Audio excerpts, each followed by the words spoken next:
The water comes without sound. Midnight, August 27th, 1893. 3 miles offshore, the Atlantic begins to breathe. Not in waves, in something slower, heavier, like the chest of something enormous waking beneath the surface. The tide is wrong. It should be falling, receding toward morning, leaving oyster beds exposed and creeks empty enough to walk across. Instead, the creeks are swelling. Water climbs the banks, fills the ditches, crawls across the roots of live oaks and palmettos that have stood for 100 years. A fisherman on St. Helena Island wakes to piss and steps outside his cabin. His boots sink into water that wasn't there when he fell asleep. He looks toward the marsh. It glows silver under a quarter moon, higher than he's ever seen, creeping inland like something alive. He goes back inside, shakes his wife awake. She doesn't believe him. The wind is barely blowing. The rain stopped an hour ago. But when she follows him to the door, she sees it too. The water, rising, silent, patient. They wake their children, 4 of them, ages 3 to 12. They dress in the dark, grab blankets, a tin of cornmeal, a Bible. They step outside, and the water's at their knees. The youngest starts to cry. The father picks her up. The mother holds the others by the wrists. They walk toward higher ground, toward the center of the island, toward the oak grove where the church stands. Behind them, the wind begins.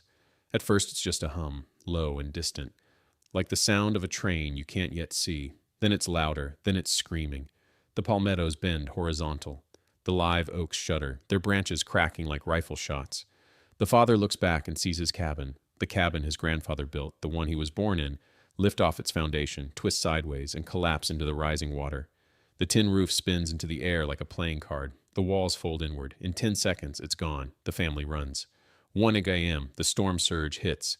Not a wave, a wall, 16 feet high in some places, 30 feet in others, pushed by 120-mile-per-hour winds that have been building strength for 2,000 miles across the Atlantic. The water doesn't crash. It floods. Silent, total, unstoppable. It covers fences, fields, footpaths. It swallows cabins whole. It lifts boats from their moorings and drops them in trees. It drowns livestock in their pens, chickens in their coops, dogs chained to posts.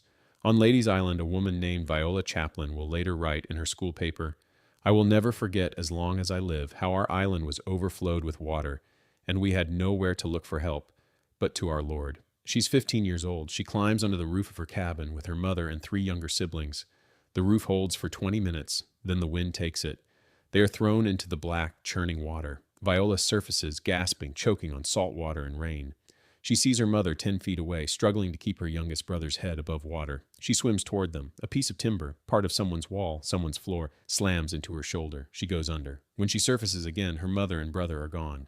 She finds a live oak, thick enough to hold, and wraps her arms around it. The bark cuts her palms.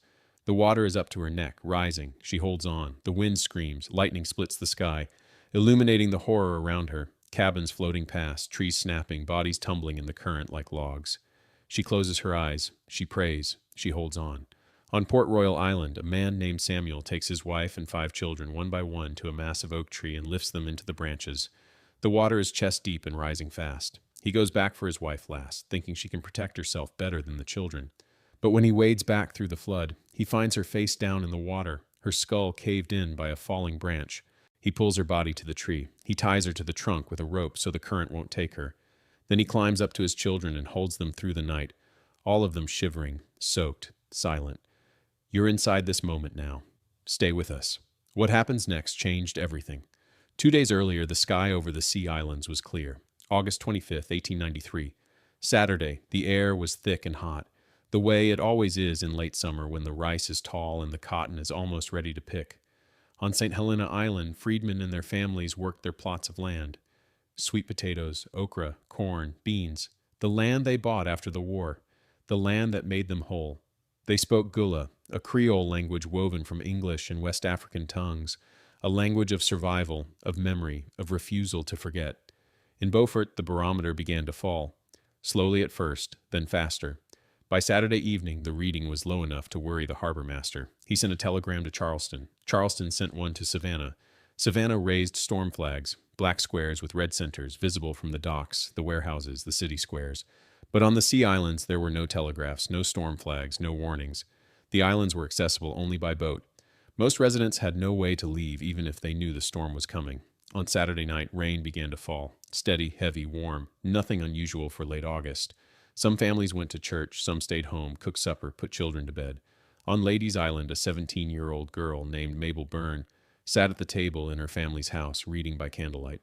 Her father ran a small private school. The house was solid, 2 stories, built to withstand wind. Mabel didn't worry about the rain. It had rained harder before. By Sunday morning, the rain had stopped. The air was still, humid, strange. The kind of stillness that feels like the world is holding its breath. Some people went to church again. Some checked their boats, their livestock, their fields. A few noticed the tide. It was higher than it should be. The creeks were full even though the rain had stopped. An old man on Coosaw Island, a man who'd lived through storms before, told his grandson to move the chickens to higher ground. The grandson laughed. The old man didn't. By Sunday afternoon, the wind began to pick up. Not strong yet, just steady. The kind of wind that bends grass and rattles shutters. In Beaufort, the harbor master watched the barometer drop below 29 inches. He sent another telegram. No response. The lines were already down. In Savannah, the last telegraph message was sent at 3:00 p.m. Sullivan's Island has been swept over by a tidal wave and is completely submerged. Then silence. The wires snapped. The storm swallowed communication whole. On the sea islands, the wind grew stronger. By 6 p.m., it was tearing shingles off roofs. By 8 p.m., it was bending trees. By 10 p.m., the water had begun to rise. Families huddled inside their cabins, wooden structures with dirt floors, tin or palmetto roofs, windows without glass. They lit candles, they prayed, they waited. At midnight, the ocean came. Margaret Weary, a young woman on St. Helena Island, would later write in her diary, "I was so busy that evening cooking supper and never minded the wind and rain, nor the great roaring of waves till I looked out through the shutter and saw the sea all around the house." Her mother grabbed her youngest sister, wrapped her in a blanket, and ran toward a neighbor's house on a hill. Margaret and her brother jumped into the water and ran. Margaret fell. The water closed over her head. Her brother pulled her up. They ran again, stumbling, choking, the water up to their chests. They reached the house on the hill, but the water had come up around that house too. They ran to another, higher still, and stayed there through the night, shivering, listening to the wind tear the world apart. The next morning, they went home. There was no house, nothing left, only marsh grass, seaweed, debris piled higher than Margaret's head. She saw dead cats, dead dogs, dead horses, dead hogs. She saw dead men, women, and children. She saw one dead woman holding on to a timber of her house with her teeth. By dawn on August 28th, the wind had stopped. The water began to recede, slow and thick, dragging wreckage back toward the sea.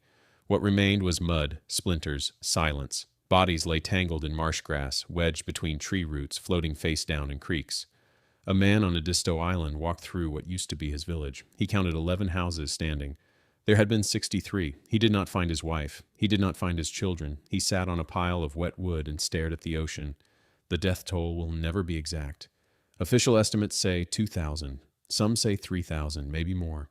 No one could count the bodies in the marshes, in the trees, washed out to sea. Most of the dead were black. Freedmen, sharecroppers, fishermen, women who cooked over open fires, children who played barefoot in the dirt. Beaufort County's population was 92% black at the time. Most lived in wooden cabins. Most had no warning. The survivors remember the silence, not the wind, though it howled like iron scraping iron, but the silence after, the silence of empty cabins, empty fields, empty churches, the silence of a community that had been shouting, singing, praying, and was suddenly terribly quiet. They remember the smell, salt and rot, wet wood, bodies. The smell stayed for weeks, months, soaked into the mud, the air, the clothes they salvaged from the wreckage. They remember the mosquitoes that came after, thriving in the stagnant water, spreading dysentery and typhoid. They remember the hunger, the gnawing, constant ache of having nothing to eat but what they could scavenge from the ruins. On Edisto Island, a 1-year-old boy named Robert Kennedy survives because his mother ties him to the trunk of a tree with a rope before the water takes her. He is found the next morning by neighbors, still tied, still alive, surrounded by bodies. He will grow up to tell the story. He will live to see another century, but he will never forget the rope, the tree, the silence. On St. Helena Island, a man uses ox chains to save his cabin. He puts the chains out one window, wraps them around the trunk of a massive oak, feeds them back through another window, and ties them together. The cabin holds. When the water recedes, the chains are still there, rusted, embedded in the wood. The man will never remove them. They are proof. They are memory. A woman on Port Royal Island climbs into an oak tree with her husband and 3 children. The tree holds. At dawn, they climb down and walk home. Their house is gone. Their chickens are gone. Their boat is in a tree a 1/4 mile inland. They find their hog drowned in its pen, bloated, covered in flies. The woman kneels in the mud and vomits. Then she stands. She wipes her mouth. She tells her husband they will rebuild. 30,000 people are left homeless. They have no food, no shelter, no clean water. The storm surge has contaminated wells. Bodies begin to rot in the heat.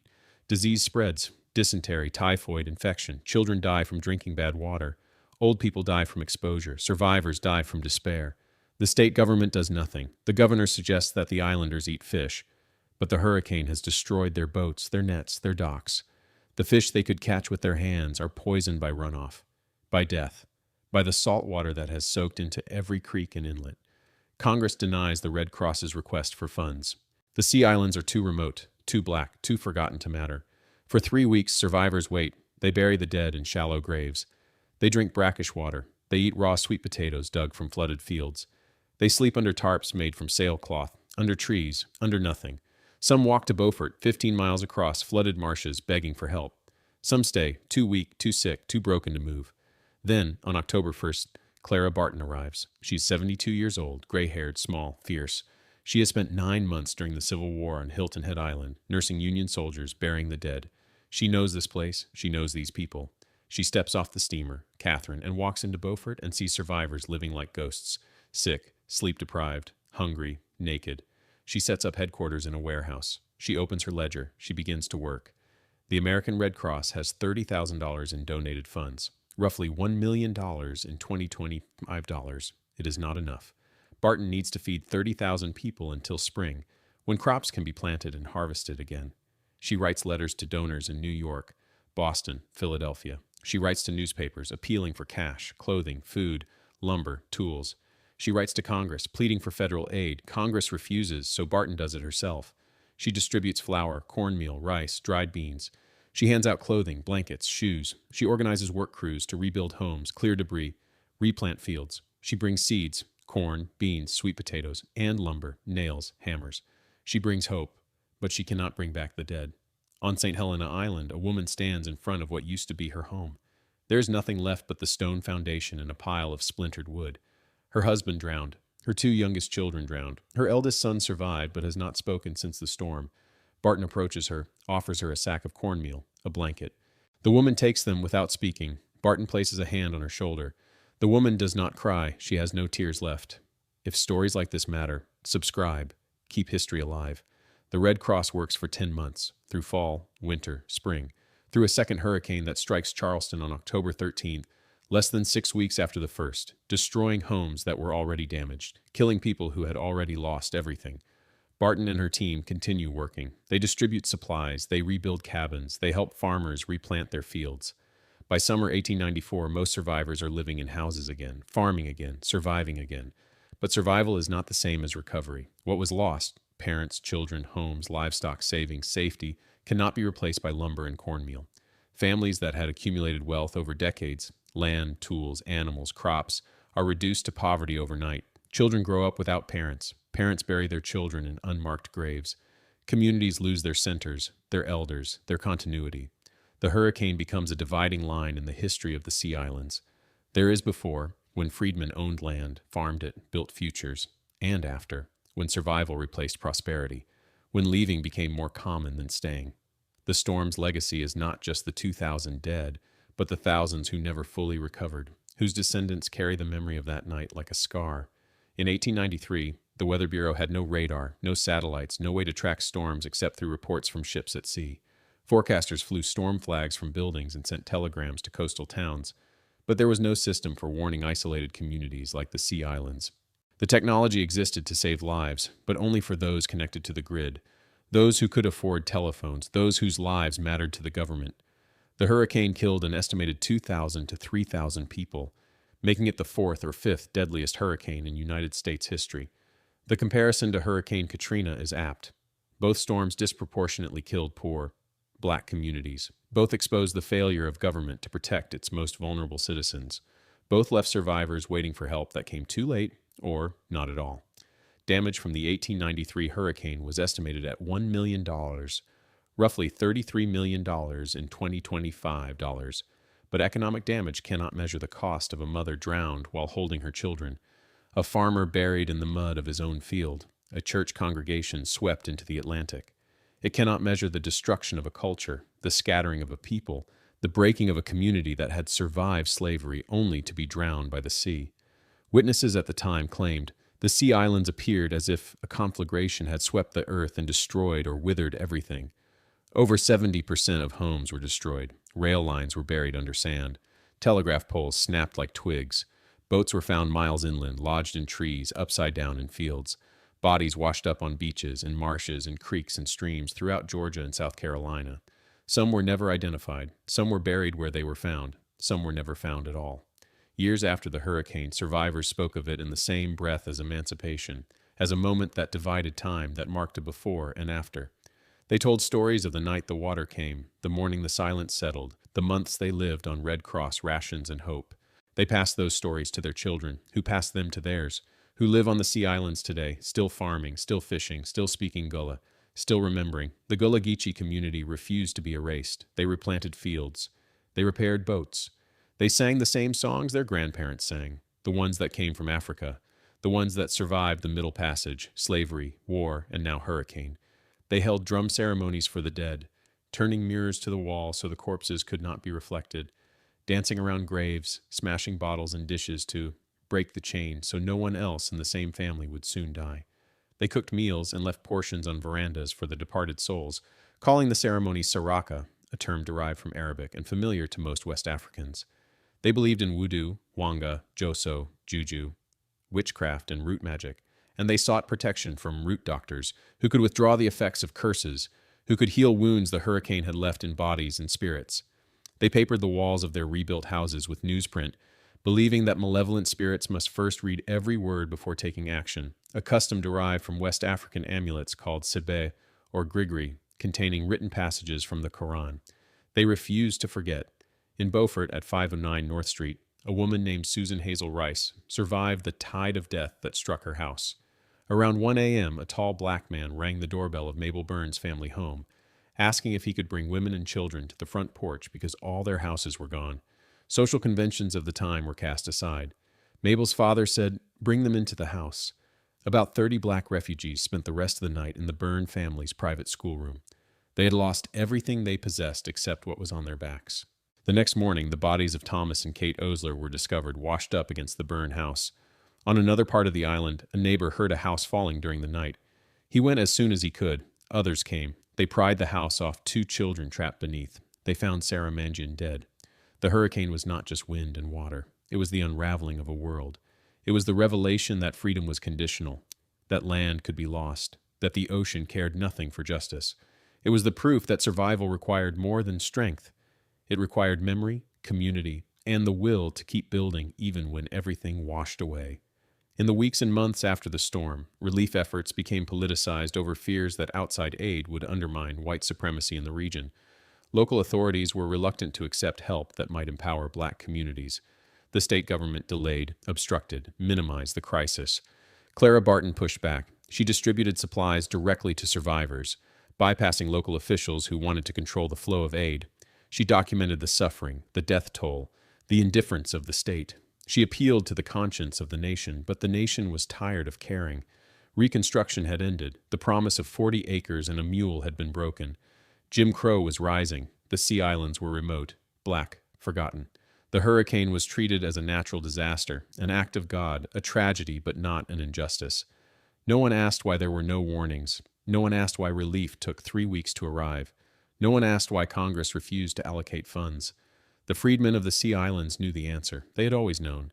The destruction of life and property resulted in an economic setback to the area that didn't alleviate for at least 50 years. Beaufort County sank into poverty. The phosphate industry collapsed. Rice and indigo farming never recovered. The population of the sea islands dropped as families left, searching for stability elsewhere, migrating north to cities like Charleston, Savannah, Philadelphia, searching for work, for safety, for solid ground that wouldn't flood. Those who stayed rebuilt, slowly, painfully, one cabin at a time. But the hurricane had broken something deeper than wood. It had proven that even land you owned, even freedom, could be taken by the sea. The storm surge peaked at 16 feet. The wind screamed at 120 miles per hour. The water rose, the cabins shattered, the bodies floated, the silence fell. And in the ruins a people stood. They buried their dead. They salvaged what they could. They planted seeds in mud that still smelled of salt and rot. They sang hymns and rebuilt churches. They cooked meals over new fires. They raised children who would raise children who would tell this story. The hurricane of 1893 was not the end of the sea islands. It was a wound. And like all wounds, it left a scar, a reminder of what was lost, what survived, what endures. On St. Helena Island, Viola Chaplin survived the night in the oak tree.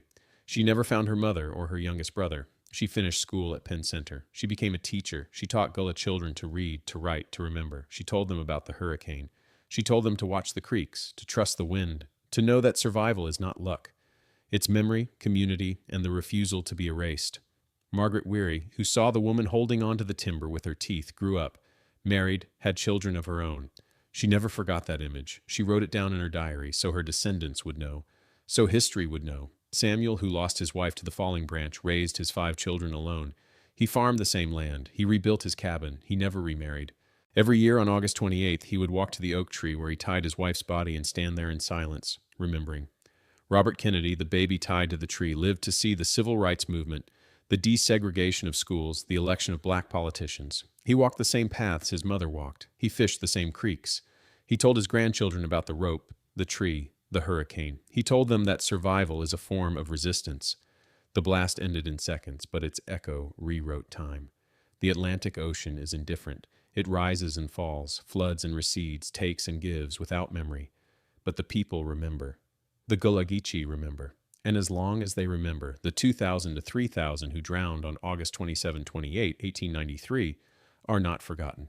They are names spoken at gatherings, stories passed down, lessons taught to children who learn to watch the creeks, to trust the wind, to know that survival is not luck. It's memory, community, and the refusal to be erased. The hurricane silenced the Sea Islands for a moment, but only a moment. The echo remains, and it will not fade. On August 28th each year, descendants of the survivors gather. They speak the names of the lost.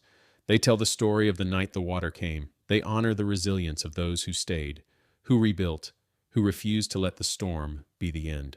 Today, the Gullah Geechee Nation stretches from North Carolina to Florida, preserving a culture that has endured centuries of violence, exploitation, and erasure. The hurricane of 1893 is part of that history, not the end, but a chapter, a test, a wound that healed into strength. On Dalfusky Island, on St. Helena, on Port Royal, on Edisto, there are still families who can trace their lineage back to the survivors of 1893. They farm the same land, they fish the same creeks, they speak the same language, they tell the same stories. And when hurricane season arrives each year, they remember the night the ocean rose, the morning the silence fell, and the years it took to rebuild what the storm destroyed. The Gullah language is the only distinctly African Creole language in the United States, and it has influenced traditional Southern vocabulary and speech patterns. It is a language of survival, forged in the crucible of slavery, hurricane, and resistance. It is still spoken today. It is still taught. It is still alive. The hurricane tried to erase them. It failed. Clara Barton left the Sea Islands in summer 1894. She was exhausted, sick, older than her years, but she had done what the government refused to do. She had fed 30,000 people. She had rebuilt a community. She had proven that aid without strings, without conditions, without racism was possible. The Sea Islands relief operation became a model for future Red Cross disaster responses. But it also revealed a truth. Disaster aid in America was racialized, politicized, delayed, and insufficient. The same patterns would repeat in 1900 in Galveston, in 1927 in the Mississippi floods, in 2005 in New Orleans. The same communities would be abandoned, the same excuses would be made, the same silences would follow. The Sea Islands hurricane of 1893 was the 4th deadliest in U.S. history, but for decades it was barely remembered outside the Low Country. No national memorials, no federal investigations, no apologies. The dead were black, poor, isolated. Their deaths were treated as inevitable, their suffering as unremarkable. But the Gullah Geechee remembered. They told the stories, they preserved the names, they passed the memory down like an heirloom, fragile and precious. In 2013, on the 120th anniversary of the hurricane, the Gullah Geechee Nation held a commemoration. Elders spoke, children listened. The names of the dead were read aloud, as many as could be remembered, as many as had been recorded. It took hours. When it was finished, there was silence, then singing. A hymn in Gullah, old and slow, the kind their great-great-grandparents sang in the fields, in the churches, in the oak groves where they hid from the water. The hurricane of 1893 rewrote the history of the Sea Islands. It scattered families, collapsed economies, destroyed communities. But it did not destroy the culture. It did not silence the language. It did not erase the people. The water came without sound. The wind screamed. The silence fell. And then, slowly, painfully, the singing began again. That is the echo. That is the memory. That is the refusal to be forgotten. If this story moved you, subscribe and keep its echo alive.